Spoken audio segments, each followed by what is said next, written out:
Assalamu alaikum. I hope you all are doing good. Today I am back again with a very important topic and that I feel is important because बहुत सारे लोग इस चीज़ को feel करते हैं, that is social anxiety disorder. अब eight times हम social anxiety और शाइनेस में एक डिफरेंस नहीं मालूम कर पाते. बेसिकली सोशल एंजाइटी डिसऑर्डर जो है उसको हम रेफ़र करते हैं as a social phobia. By social phobia I mean it is any kind of anxiety disorder जहाँ पे एक्सट्रीम फेयर हो जाता है, एक डर हो जाता है with a social setting. By social setting I mean लोग, एनवायरनमेंट, इवेंट्स, कुछ जगहें जहाँ पे भी गैदरिंग होती है.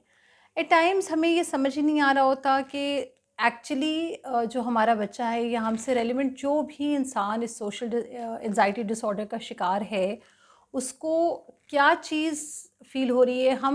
हम लाइन नहीं ड्रॉ कर पाते. आइदर इट्स अ शाइनेस और it's actually a disorder. And yes, this video is very important for the parents because parents need to understand the difference between these two. क्योंकि वो as जिसमें बच्चा छोटा होता है वहाँ से ये डिसऑर्डर स्टार्ट हो जाता है एक्चुअली.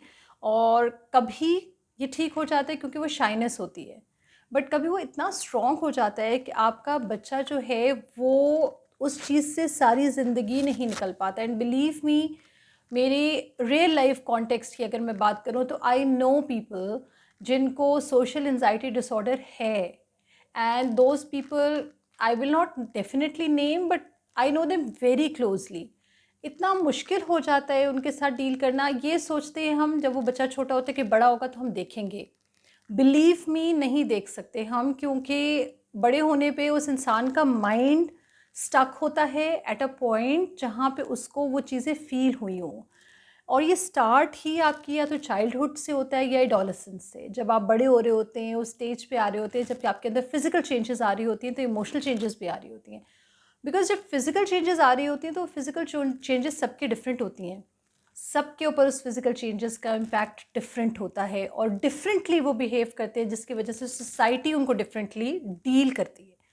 बहुत सारे बच्चे ऐसे होते हैं कि जिनकी फैमिलीज़ इतनी स्ट्रॉन्ग होती हैं या उनका इम्पैक्ट इतना ज़्यादा स्ट्रॉन्ग होता है कि वो बच्चे उस डिसऑर्डर को डिसऑर्डर नहीं रहने देते. उनकी फैमिली उनको उस चीज़ से निकाल लेती है. बट बहुत सारी फैमिलीज़ में बिलीव मी ऐसा नहीं होता. और वो क्यों नहीं होता? कभी कभार तो ये भी होता है कि बहुत ज़्यादा बच्चे हैं, 4-5 बच्चे हैं, तो आप किस किस को देखेंगे. सो ये वो चीज़ें हैं जो कि सुनने में, अगर हम सब सुनते हैं इस चीज़ को, लेकिन हम इस चीज़ को रियलाइज़ ही नहीं करते हैं.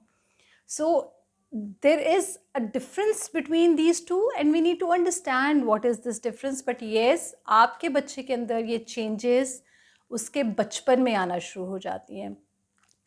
क्या रीजंस हो सकते हैं इसके? वो रीजंस में अब्यूज़, फिज़िकल अब्यूज़ है, इमोशनल अब्यूज़ है. By emotional abuse I mean कि एक बच्चे को आप बार बार एक चीज़ बोले चले जा रहे हैं. वो बच्चा उस ट्रॉमा के अंदर रहता है कि मेरे से ये पर्टिकुलर टास्क या ये पर्टिकुलर लेवल मैं अचीव ही नहीं कर सकता. सो वो चीज़ उसके अंदर, उसके माइंड में स्टक हो जाती है. और जब वो उसके माइंड में स्टक होती है, बिलीव मी, उस बच्चे के लिए उससे निकलना इज़ अ बिग चैलेंज. उस चैलेंज में if somebody is taking part in that child achieving that challenge is very good. अब पॉसिबल है, पहले नहीं होता था. जब हम छोटे थे ये चीज़ें इतनी इम्पोर्टेंट ली ही नहीं जाती थी और पेरेंट्स कहते थे कि हम भी ऐसे बड़े हो, ये भी ऐसे बड़े हो जाएंगे. बट अब times have change. So parents, you need to gear up for all these things. Bullying या teasing by friends, by school friends, by peers, by friends in the community you are living in, जिसमें आपके बच्चे की dressing involve है, आपके बच्चे की built involve है, आपके बच्चे की के एट टाइम्स फीचर्स इंपॉर्टेंट हैं, आप उस बच्चे का कॉम्प्लेक्शन आ जाता है. सो ये वो चीज़ें जिस पे बच्चा बुली होता है और फिर वो अपने जहन के अंदर उस चीज़ को रखता है. उसको पता होता है कि मैं इस कमी का शिकार हूँ और इस वजह से उसके अंदर वो disorder get stuck into that child. या फैमिली कॉन्फ्लिक्ट्स. अब बहुत ज़्यादा ब्रोकन फैमिलीज़ का कॉन्सेप्ट होता जा रहा है. तो फैमिली कॉन्फ्लिक्ट्स हैं, माँ बाप बच्चों के सामने बार बार चीज़ों पे बहस कर रहे हैं, लड़ रहे हैं. डोमेस्टिक वायलेंस है.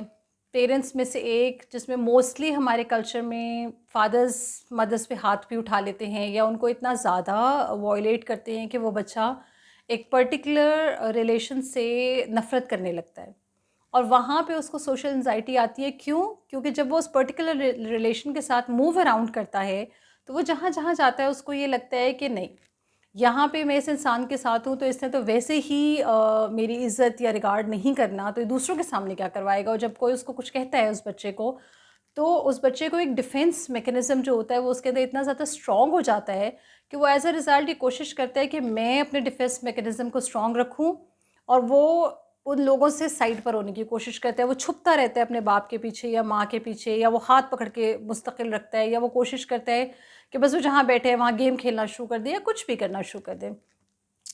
Death of any of the parent at a childhood, उसमें येस वो बच्चा इस तरह से इफ़ेक्ट हो जाता है कि अगर तो death of a parent involves the financial crisis, तो बहुत वर्स्ट इम्पैक्ट पूरी फैमिली पर आता है।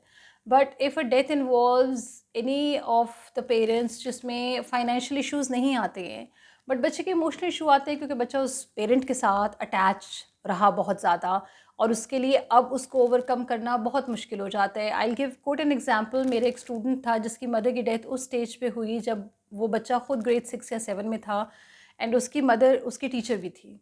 उस बच्चे के लिए उस सिनेरियो के अंदर रहना, उस बच्चे के लिए उस क्लास के अंदर बैठना इतना ज़्यादा मुश्किल हो गया था। वहाँ पे सोशल एंजाइटी डिसऑर्डर नहीं था, बट उस बच्चे को इसलिए एंजाइटी होती थी कि उसको ये लगता था कि यहाँ से अभी मेरी मदर घूम रही थी, यहाँ वो पढ़ा रही थी, अब उनकी जगह एक नई टीचर आके उसको रिप्लेस करना उस बच्चे के लिए इतना ज़्यादा मुश्किल हो गया कि इवेंचुअली उस बच्चे को अपना उस पर्टिकुलर लेवल को कंप्लीट करने में 3 साल लग गए।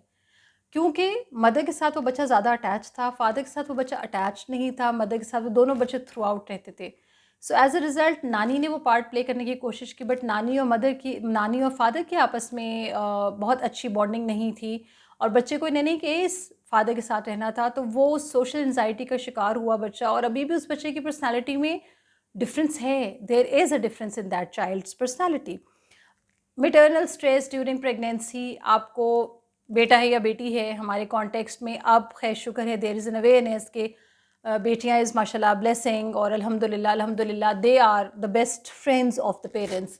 बट वो एक स्ट्रेस जब आपका पहला चाइल्ड है और वो बेटा है या बेटी है, और अगर फैमिली में ऑलरेडी बेटियां हैं और आपके पास वो बच्चा जो बच्चा आपका पहला बच्चा है, लेकिन फैमिली का तो पता नहीं कोई चौथी पाँचवीं छठी बच्ची है, तो आप उस मेंटल स्ट्रेस के अंदर रहते हैं जिसमें आप फिर लोगों को अवॉइड करना शुरू कर देते हैं, लोगों से मिलना नहीं चाहते। एज अ रिज़ल्ट आप सिकनेस की तरफ चले जाते हैं। वो सिकनेस मेंटल भी हो सकती है, वो सिकनेस फिजिकल भी हो सकती है।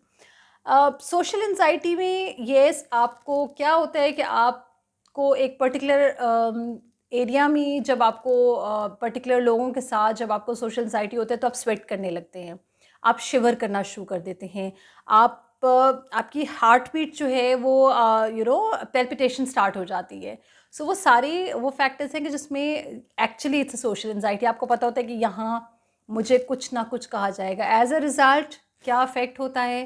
That effect is a depression, that effect is a stress affect.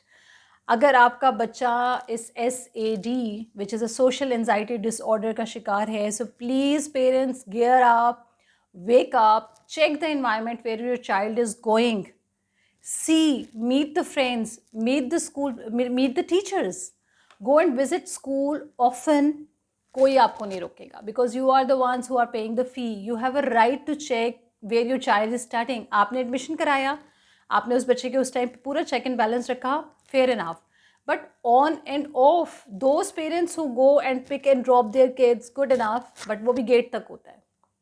Go and meet the friends, ऐसे ही घूमते फिरते कैंटीन ले जाए अपने बच्चों को। यू विल अंडरस्टैंड कि आपका बच्चा स्कूल के अंदर उस सराउंडिंग के अंदर कितना कंफर्टेबल है। आप अपने बच्चे की उस शाइनेस को तो निकाल सकते हैं जो एक पर्टिकुलर ग्रेड की वजह से है, बट आप अपने बच्चे के सोशल एंजाइटी डिसऑर्डर को कभी भी ख़त्म नहीं कर सकेंगे अगर आपका बच्चा किसी तौर पे भी सोशल एंजाइटी का शिकार है। आप अपने बच्चे के साथ जब घूम फिर रहे हैं तो देखें बच्चा एक पर्टिकुलर इन्वायरमेंट में या पर्टिकुलर लोगों के साथ ब्लश तो नहीं करना शुरू हो गया, कहीं वो बच्चा स्वेट तो नहीं करना शुरू हो गया, कहीं उसके हाथ तो नहीं हिलना शुरू हो गए, कहीं उसको muscle tension, by muscle tension I mean कि उसको बैठे बैठा एक पेन तो नहीं शुरू हो गई है, या अजीब एक बिहेवियर तो नहीं शुरू हो गया। Please go and check and find out कि क्यों हो रहा है।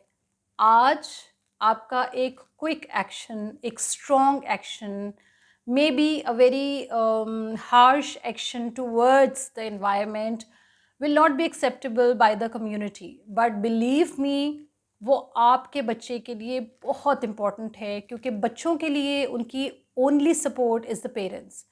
Believe me and trust me and listen to this thing. अपना ख्याल रखिएगा, मुझे अपनी दुआ में याद रखिएगा. अल्लाह हाफ़िज़.